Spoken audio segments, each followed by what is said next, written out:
예, 이번 시간에는 카운트 함수에 대해서 살펴봅니다.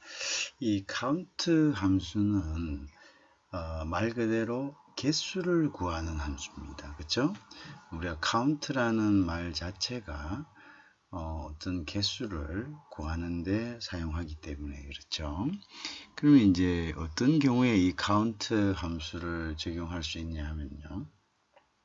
예를 들어서 시험 성적이 이렇게 나와 있습니다. 지금과 같이 이 성적에서 응시자수, 그죠? 그 다음에 미응시자수, 그죠? 그 다음에 응시자수 중에서 최종 합격한 사람의 수 내지는 탈락한 사람의 수, 이렇게 여러 가지 있던 조건에서 개수를 구하는 것. 이제 이것을 우리가 카운트 함수라고 할 수가 있죠. 자, 그래서 이제 보면 예를 들어서 한번 해보겠습니다. 자, 요거는 이제 기준으로 한번 지워보고요. 자, 우리가 이제 2차 점수를 기준으로 해서 한번 살펴봅니다. 자, 응시자수가 얼마냐를 응시자수는 우리가 어느 정도 점수가 나와 있는 사람이겠죠. 그래서 우리가 예를 들어서 2차 점수를 기준으로 해서 응시자수를 한번 살펴봅니다. 우선 이제 우리가 알고자 하는 숫자를 나타내야 될 부분에 클릭을 하죠. 그죠? 그 다음에 함수를 엽니다. 펑크션이죠. 이 함수를 열어서 여기 함수에서 카운트를 클릭합니다. 그죠? 카운트를 클릭하면은 클릭하죠. 그죠? 그러면 이제 여기에 value가 나오는데요. value 1에서는 카운트 할 부분의 그죠? 쉘을 전체를 선택을 해주고요. value 2에서는 또 다른 조건을 예를 들어서 추가할 때 사용하는데요. 지금은 우리가 일단 한 가지의 조건만으로 카운트를 하기 때문에 요 뒤에 value 2는 필요가 없고 그죠? value 1만 대상으로 하겠습니다. 그러면 이제 value 1에서는 일단은 2차 점수를 카운팅 하는 겁니다. 그래서 2차 점수를 클릭하고 2차 점수 전체를 쭉 이렇게 2차 점수 끝까지 그죠? 카운팅을 합니다. 그죠? 카운팅을 하고 그 다음에 우리가 보면 그 다음에 카운팅 행거를 갖다가 이렇게 클릭해서 그 다음에 확인을 하죠. 그죠? 그러면 이제 여기에 응시자 수가 34명으로 이렇게 카운트가 됩니다. 그래서 이 카운트의 함수는 전체 쉘 중에서 뭔가 입력되어 있는 부분을 디텍트 하기 때문에 입력되지 않는 부분은 여기에 포함되지 않습니다. 그죠? 그래서 우리 일단 점수가 나왔다는 것은 응시를 했다는 걸 의미하니까 그래서 이것은 우리가 응시자 수로 카운트가 되는 거죠. 그죠? 응시자 수로 카운트가 됩니다. 자, 그러면 이제 여기에서 또 우리가 미응시자를 또 한번 카운트 해볼 수 있겠죠. 그죠? 자, 다음은 이제 미응시자를 카운트 해 보겠습니다. 미응시자들은 이게 블랭크를 써야 되겠죠. 왜냐하면 응시자는 숫자가 있는데 미응시자들은 숫자가 없는 거죠. 그래서 이때는 이제 블랭크 함수를 씁니다. 미응시자 숫자 할 때 일단은 이제 미응시자를 나타내는 숫자를 나타내야 될 곳에 클릭을 하고요. 그 다음에 함수로 갑니다. 함수로 가서 여기에 보면 count blank죠. 그 blank란 말은 빈자리란 뜻이죠. 빈 공간. 그래서 빈 공간에 있는 거, 즉 아무것도 쓰지 않는 쉘을 카운트하라 이런 뜻이 됩니다. 그래서 클릭하면 카운트 되고 그 다음에 똑같이 아까와 같이 2차 점수를 쭉 해서 블랭크 있는 부분들이 중요하겠죠. 블랭크 있는 부분들을 함수를 이렇게 클릭합니다. 그죠? 그러면 결국은 이렇게 클릭해서 이렇게 보면은 자 여기 이제 미형시자 부분 있죠. 그럼 여기 클릭을 하면은 세 사람이 되겠죠. 그렇죠? 자, 그 다음에 여기서 우리가 전체 수입니다. 전체 수는 전체적으로 이제 이 응시자와 미응시자를 합한 거죠. 근데 여기서 이제 이 숫자가 많지 않기 때문에 뭐 이렇게 34명 바로 우리가 이제 37명이라는 걸 알 수 있죠. 근데 이 응시자들이 뭐 수백 명, 수천 명이 된다면은 일일이 이제 카운트 하기는 좀 힘들겠죠. 그래서 우리가 전체 응시자를 할 때는 전체 응시자를 나타내는 나타내야 될 쉘에다가 클릭을 하고요. 그 다음에 우리가 이번에는 카운타라는 함수를 씁니다. 카운타는 결국은 이제 전체 응시자를 말하는데요. 요것은 이렇게 숫자가 있는 그죠? 숫자가 있는 것은 다 이렇게 이제 카운트를 하는 그죠? 그런 방식입니다. 그래서 이제 여기 보면 이번에는 2차 점수가 아니라 2차 점수에는 여기 랭크가 있었기 때문에 전체가 될 수가 없죠. 왜냐하면은 카운터 함수는 뭔가가 들어가 있어야 됩니다. 근데 우리가 카운트 함수는 전체적으로 숫자가 있는 가운데 브랭크 된 부분은 제외를 합니다. 자동적으로 카운트 함수는 선택된 셀에서 브랭크가 있는 쉘은 제외를 하게 되어 있습니다. 그렇기 때문에 우리가 전체를 알려면은 전체가 있는 즉 여기 보면 J 그죠? 컬럼 J를 갖다가 클릭을 해서 전체적으로 이렇게 카운트를 하고요. 그 다음에 보면은 이걸 확인을 하면 확인을 하면 37명이라고 이렇게 나옵니다. 자, 그래서 우리가 이제 그 응시자 수, 그 다음에 미응시자 수, 전체 수를 계산해 봤습니다. 그죠? 그래서 여러분들이 이 부분들 우리가 카운트 함수는 브랭크가 있는 것은 빼고 계산을 합니다. 그죠? 브랭크가 있는 부분은 빼고 계산을 하죠.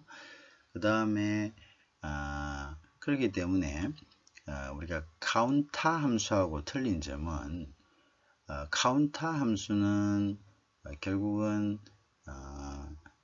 숫자가 있는 것은 전부 다 클릭을 하는 거죠. 그죠? 클릭을 하는 거죠. 그러면 우리가 응시자와 미응시자가 있는데 중간에 브랭크가 있을 수 있죠. 미응시자는 점수가 없기 때문에 그죠? 특정한 어떤 부분에 대해서 그러니까 이제 미응시자는 우리가 카운트 브랭크를 하면 찾을 수 있고요. 응시자는 카운트 함수를 하면 그 중에 브랭크 된 부분은 그것은 이제 제외가 될 수 있기 때문에 그죠? 그렇게 숫자가 있는 브랭크를 제외한 나머지만을 계산을 하고요. 그 다음에 이제 우리가 카운터도 사실은 카운트와 같습니다. 그런데 우리가 카운터라고 하는 것은 전체적인 것, 그죠? 전체적인 것을 우리가 할 때 카운터라고 하는데요. 만약에 카운터에서는 브랭크가 있으면은 그것은 카운트와 같은 역할을 하게 됩니다. 그거는 왜냐면 카운터 자체도 숫자가 있는 것만 계산을 하기 때문에 그렇습니다. 자, 그런데 우리가 이런 경우가 있죠. 뭐 1차 점수, 2차 점수가 있는데 1차는 응시를 했는데 2차는 응시하지 않는 경우가 있죠. 그죠? 그럴 경우에는 실질적으로 점수가 나오긴 나오죠. 1차 점수가 있기 때문에. 이럴 때는 우리가 카운트가 아니라 카운터를 쓴다. 그렇게만 생각을 하시면 되겠습니다.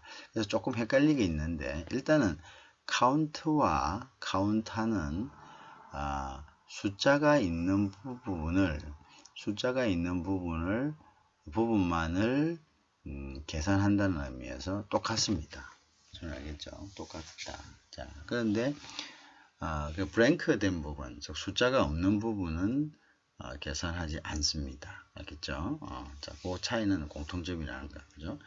대신에 이제 카운트 블랭크 같은 경우는 숫자가 없는 부분, 즉 비어 있는 셀만을 계산하기 때문에 미형시자가 되는 거고요. 그 다음에 숫자가 있는 셀만을 계산하는 것은 카운트와 카운타가 똑같습니다. 알겠죠? 자, 그런데 이제 예를 들어서 그러면은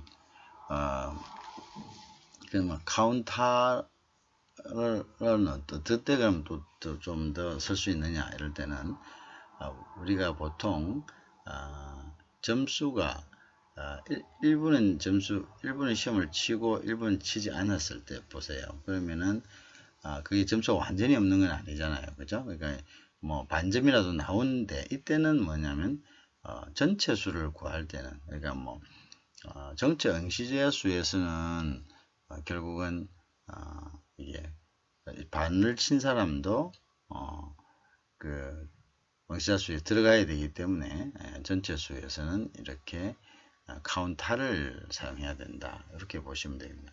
조금 헷갈리는 설명인데 어쨌든 뭐 이렇게 생각하세요. 그 카운트와 카운타는 같은 것이다. 같은 것이다. 그 다음에 카운트 블랭크는 그거는 이제 없는 부분들 미용시자들 대상으로 한다. 이제 그렇게 해서 여러분들이 한번 다시 연습을 해 보십니다. 그죠? 연습을 조금 하고 그 다음에 다시 다음 진도를 나가서 다음에는 이제 최종 합격한 사람의 수와 탈락한 사람의 수를 카운트 함수를 사용해서 파악하는 법을 배워보겠습니다. 자, 여러분들은 이러한 그 샘플을 간단하게 만들어서 엑셀로 여기서 지금 뭐 다른 건 할 거 없겠죠, 그죠? 요 두 줄만 그죠? 이렇게 만들어서 뭐 일부는 비워놓고 블랭크로 이런 식으로 비워놓고 만들어서 카운트와 카운터를 한번 다시 연습을 해 보시기 바랍니다. 연습 후에 다음 진도를 나가도록 하겠습니다.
자, 이제 다음은 합격자 수, 즉 합격된 사람들의 수만을 카운트하는 것을 한번 해보겠습니다. 자, 물론 탈락자의 수도 카운트할 수가 있겠죠. 같은 논리로. 그럼 합격자의 수를 카운트하려면은 우선 합격자 수를 나타낼 쉘을 클릭하고요. 그 다음에는 여기에서 다시 아까 카운트로 갔어요. 카운트 if를 클릭합니다. 카운트인데 어떤가 하면 카운트 중 조건이 붙은 카운트만을 조건이 붙은 것만을 개수를 구한다는 이야기겠죠. 여기는 이제 그럼 어디를 할 거냐? 그러면 이제 합격과 불합격이니까 이 부분을 쭉 클릭을 합니다. 이 부분 중에서 여기서는 예를 들어서 어떤 부분은 최종 합격이라고 우리가 하면서 그렇죠? 최종 합격이라고 씁니다. 그러면 최종 합격된 수는 30이라는 것을 우리가 알 수가 있겠죠, 그죠? 그러면 이제 예를 들어서 뭐 또 불합격했을 때는 어떻게? 불합격은 똑같죠, 그죠? 여기서 다시 불합격한 수를 나타내기 위해서 그래서 count if로 또 가는 거죠. count if로 갑니다. 자, count if로 가서 이번에는 여기에다가 다시 range는 똑같이 하죠. 여기 중에서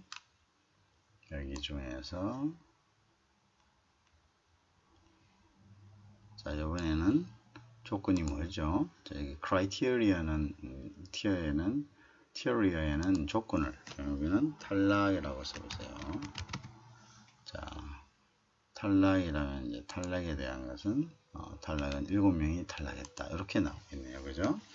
그래서 우리가 특정한 조건을 만족하는 값의 개수를 구할 때는 count if 함수를 쓴다. 이런 이야기죠. 그죠? 그래서 count if 함수는 특정한 조건을 만족하는 그죠? 그러한 값의 개수를 구할 때 사용한다. 이렇게 보면 되겠네요. 그죠? 이 부분도 여러분들이 지금 다시 한번 연습을 해보기 바랍니다. 자, 다시 보면은 합격자 수하고 불합격자 수를 구할 때 합격자 수는 합격한 조건이죠. 이때는 클릭하고 자, count if 함수를 구하고요. 클릭을 하고 자, 그것을 합격자, 불합격자가 나타있는 이 부분을 range를 갖다가 클릭을 하죠. 자, 클릭을 한 다음에 다시 criteria는 최종 합격 그죠? 자, 이렇게 해서 클릭을 하는 거죠. 그죠? 그러면 숫자가 나타나는 거죠. 자, 이 부분 여러분 다시 한번 연습을 해봅니다.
자, 이제 다음은 우리가 여기서 이제 해당 품목의 값을 알고 싶다 할 때 사용하는 함수입니다. 그래서 우리가 어떤 경우가 있냐면 우리 같은 예를 들면 시험을 친 그 사원들 중에서 특정 사원의 특정 점수를 알고 싶을 때 이제 이 데이터가 많을 수가 있지 않습니까?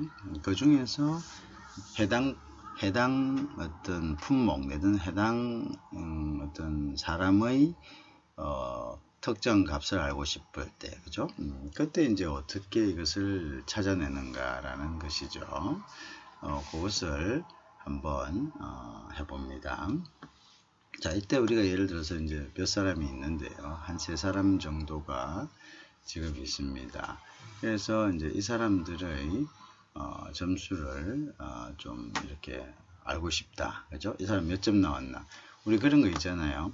뭐 어떻게 하면은 제 점수가 몇 점이죠?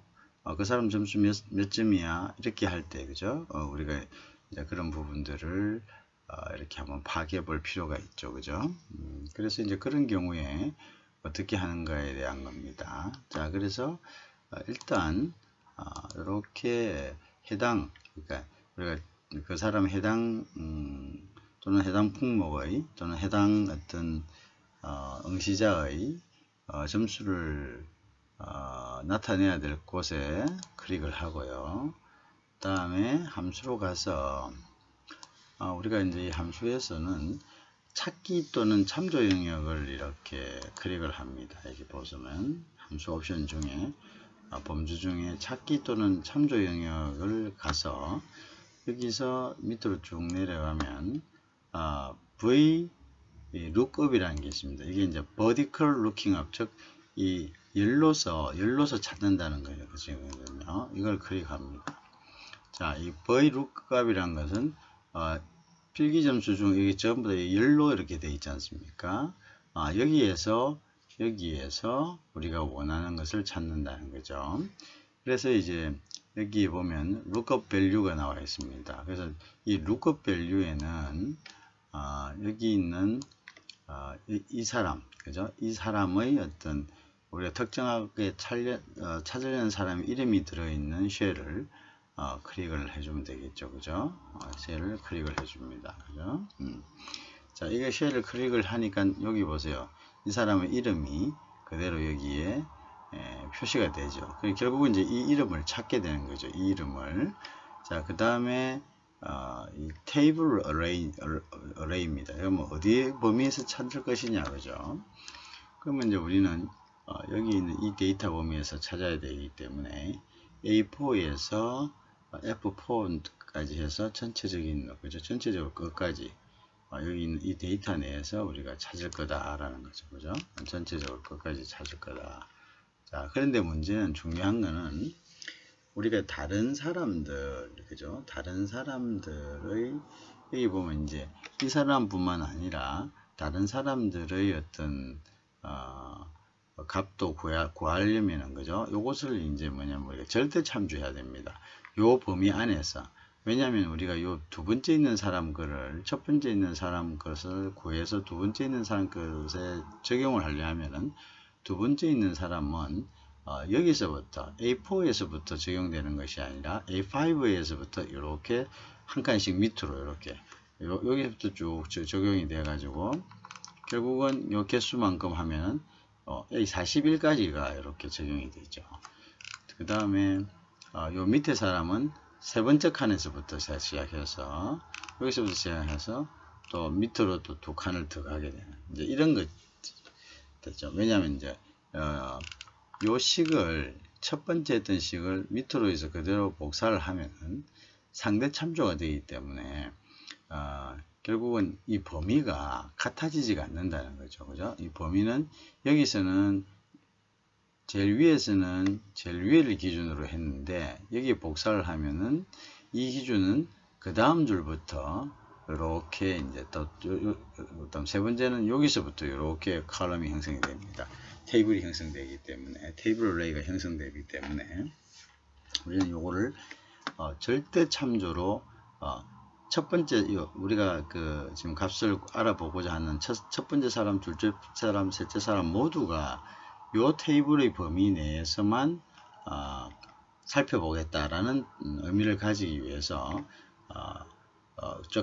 두 번째 사람, 세 번째 사람으로 넘어갔을 때도 이 범위가 바뀌지 않게 하기 위해서 우리는 이거를 절대 참조를 바꿔야 됩니다. 그죠?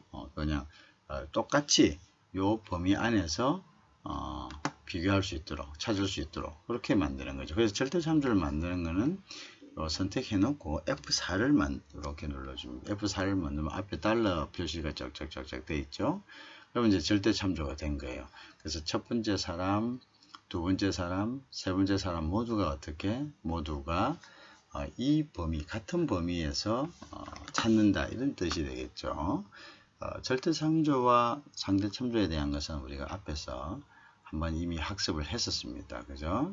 자, 그 다음에 이제 뭐냐면 컬럼 인덱스 넘인데요. 요거는 이제 뭐냐면 우리가 찾으려는 게 필기 점수에서 찾으려고 합니다. 그죠? 그래서 필기 점수는 벌써 이 컬럼에서 몇 번째에 있냐면 하나, 둘, 셋, 넷, 다섯, 여섯 번째 있지 않습니까? 그래서 우리가 아까 범위를 요렇게 선택을 해놨기 때문에 요 중에서 여섯 번째에 있는, 그죠? 여섯 번째에 있는 요 행의 여섯 번째에 있는 요 부분을 어떻게 한다는 거죠? 요 부분에서 이 사람의, 그죠? 점수, 즉 아까 그 세 사람 있었죠. 아이디로 이 세 사람의 필기 점수를 이제 알아보겠다. 그러면 만약 서류 점수라면은 어디에? 그것은 여섯 번째가 아니라 다섯 번째를 기억해 줘야 되는 거죠. 그죠? 자, 그래서 이제 우리는 필기 점수를 보는 거기 때문에요. 자, 그 다음에 예를 들어서 우리가 결혼 여부 및 나이를 볼 것 같다면 요는 세 번째를 써주고요. 지원 분야를 알아볼 것 같다면 우리는 몇 번째? 요거는 이제 요 네 번째, 요건 세 번째. 성별을 볼 것 같으면 요거는 두 번째. 이렇게 이제 컬럼 인덱스 넘버는 우리가 보려 하는 항목이 어떤 것인가를 나타나는 거죠. 그죠? 그럼 여기다가는 우리는 지금 필기 점수를 보려고 하기 때문에 컬럼 상에는 하나, 둘, 셋, 넷, 다섯, 여섯 번째가 됩니다. 그래서 6이라고 적어주면 되고요. 그 다음에 이제 어떤 것을 보냐, 그죠? 점수를 봐야 되기 때문에 정확하게 일치되는 점수를 보려고 하면 여기에다가 우리가 제로를 써줍니다. 그죠? 이렇게 써주는 거죠. 그죠? 그러면은 결국은 이제 딱 보면은 82점을 받았다라는 것을 알 수가 있습니다. 그죠? 필기 점수는 82점이다. 그 다음에 여기서 이제 클릭을 해서 밑으로 다 적용을 하면 두 번째 사람, 세 번째 사람도 같은 방식으로 점수가 나오게 됩니다. 그죠? 자, 근데 이제 아까도 얘기했다시피 이 두 번째 사람, 세 번째 사람이 절대 참조를 아까 했기 때문에 이런 방식으로 나온다는 거죠. 그래서 여기서는 절대 참조가 굉장히 중요합니다. 그죠? 한 사람의 어떤 점수만을 알려면은 그 절대 참조 F4를 안 눌러도 됩니다. 그 한 사람만 보는 거기 때문에. 그렇지만 요 식을 다른 사람에게도 적용해서 파악하려 할 때는 우리는 절대 참조, 즉 우리가 파악하려는 범위가 어떤 사람이든 간에 일정하게 딱 픽스를 시키는 거죠. 그래서 그거를 절대 참조다 이렇게 이야기합니다. 이해하시겠죠? 자, 그래서 우리가 여기에서 여러 가지를 우리가 이제 또 할 수가 있는 거죠. 그죠? 아까 필기 점수도 할 수 있고, 그 다음에 서류 점수도 할 수 있고, 여러 가지 지원 분야, 성별, 이런 것들을 우리가 다 파악을 할 수가 있다는 거죠. 자, 그래서 우리가 이 부분을 여러분들이 다시 한번 더 연습을 해봅니다. 자, 그러면 이제 다시 한번 더 해봅니다. 자, 우리가 필기 점수가 될 수도 있고, 다른 것도 될 수 있습니다. 그럼 다른 걸 한번 해볼까요? 예를 들어서, 아까 얘기했죠. 찾기 또는 참조 영역에서 범주는 밑으로 쭉 내려가면 VLOOKUP이 되어 있습니다. 그죠? VLOOKUP을 클릭하고 그 다음에 룩업 밸류 어떤 걸 찾을 겁니까? 요 사람에 대한 걸 찾아봅시다. 그죠? 아까 똑같이. 그 다음에 찾을 범주는, 찾을 대상은 여기죠. 여기죠. 여기 쭉 해서 끝까지 요렇게 내려가서 끝까지 해주고, 전체적 그죠? 그 다음에 여기서 이제 이거를 F4를 눌러서 절대 참조를 합니다. 왜 절대 참조한 이유는 제가 설명을 드렸죠. 모든 사람들에게 똑같이 적용하기 위해서 이 범위를 픽스 시켜 놓는 거죠. 그죠? 자, 그 다음에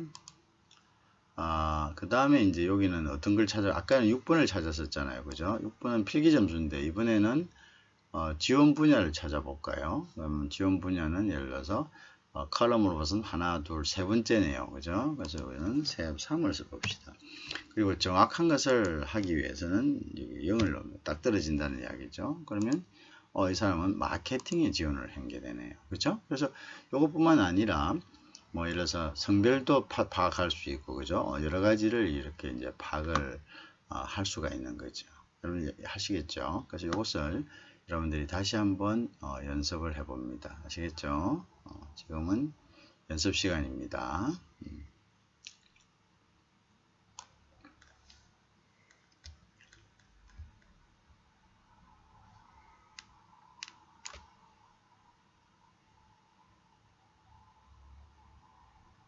자, 그럼 요 같은 것을 이제 하나씩 이렇게 간단하게 그려가지고, 뭐 간단하게 해보면 되죠. 그죠?